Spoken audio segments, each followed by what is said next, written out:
The assuming idiot might sound like I'm describing someone else, but it's actually a term I'm using to frame a problem that we all suffer from in relationships. It both drives compatibility and fuels breakups. Stay for a while. Let me explain how assumptions and idiocy impacts all relationships and what you can do about it. I'm going to break this concept down in two parts. First, the assumption problem, so the assuming part, and then the idiocy problem, the idiot part. You'll soon realize how they overlap, and after watching this video, will be addicted to analyzing the psychology behind the assuming idiot problem in relationships. All relationships rely on assumptions. This forms our interpretation of our partner's wants, needs, and desires. It wouldn't be healthy to overanalyze everything about your relationship or partner, so we assume basic trust, respect, and commitment, unless proven otherwise. Without assumptions, every interaction would require excessive clarification. This would be extremely exhausting and a turn-off for most people. Instead, assumptions about a partner's values, feelings, and routines help build connection, providing a healthy environment for positive interaction and growth. This helps us predict behavior for smoother decision-making and coordination in our relationships. Assumptions fill the communication gaps, as it's impossible to discuss every last detail. This allows us to create emotional security, like they love me, or they want the best for me, or even slightly more delusional, they wouldn't do that to me, which provides stability. Without these assumptions, doubt and insecurity would creep in fast, leading to unnecessary conflicts. So as long as the assumptions being made are correct, or at least positive in sentiment, then they establish the perfect conditions for a relationship to flourish, at least for the time being. Effectively, the more assumptions we make, especially incorrect ones, the probability of failure increases. When we assume too much on crucial relationship factors, we risk creating emotional distance, and this is commonly referred to as growing apart, often leading to I need space, then failure, or just direct to failure. This is why trouble is never too far around the corner with assumptions. Assuming what your partner values about you and by how much exactly, assuming their true desires, outlook, and long-term vision, assuming their preferences, interests, and comfort levels, assuming their kinks, traits, and trust, assuming what they say they actually mean, assuming their perception of you and the relationship remains unchanged or is only increasing positively. It's assumptions upon assumptions.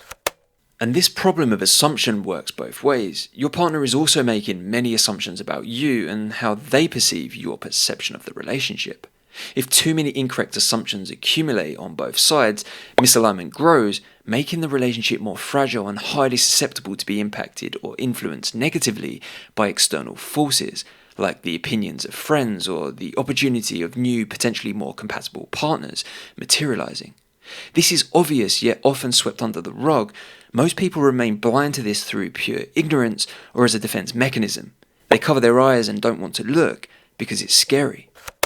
At this stage, it's tolerance and communication that determines the fate of the relationship. If we are more tolerant, or both partners are open, communicative, and willing to potentially recalibrate their assumptions, the relationship may strengthen. If we are less tolerant and assumptions continue to accumulate unchallenged, failure is eventually inevitable. Assumptions are unavoidable, but being aware of them allows you to adjust your perspective and potentially improve your relationship in the process. Too many unchecked assumptions leads to misunderstandings, resentment, and disconnect. We often hear the number one factor for healthy relationships is communication. Well, this is what we're talking about here. Better communication equals less incorrect assumptions. It's the breakdown in communication and potential lack of tolerance or understanding that causes the eventual conclusion of incompatibility, where often one partner decides that this is no longer for me.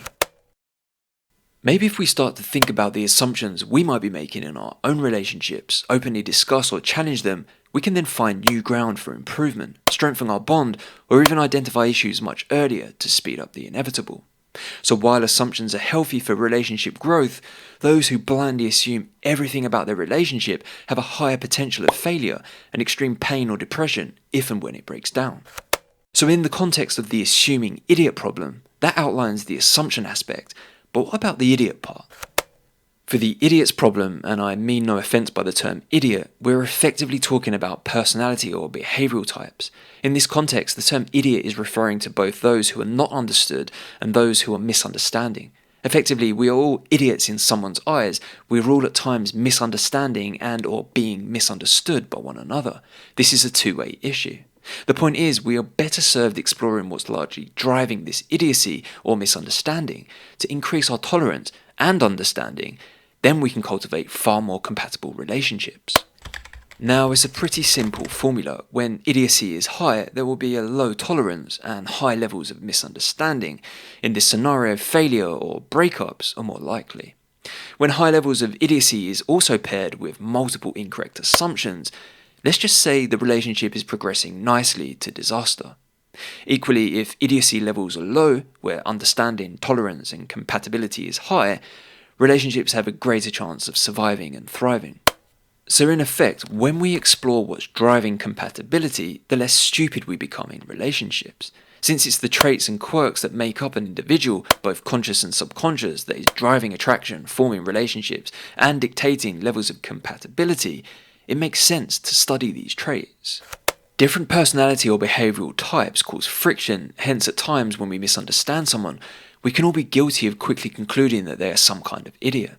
Psychological studies have categorized people into 4 dominant behavioral styles, each influencing relationships in unique ways.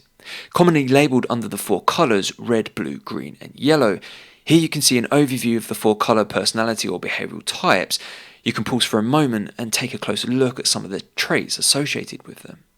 Learning about these profiles can help you navigate existing relationships and improve compatibility in future ones. I've linked a fantastic book called Surrounded by Idiots in the description that explores this in more detail.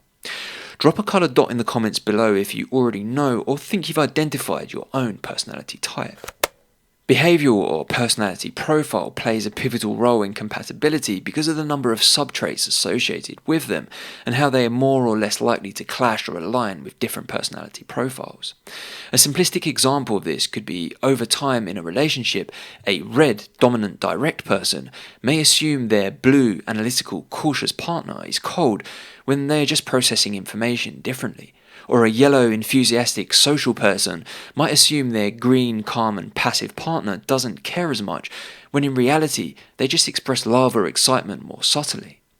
With behavioural differences, it's important to recognise, respect and even at times adapt to other communication styles, as understanding personality differences is also crucial for increasing emotional intelligence and empathy.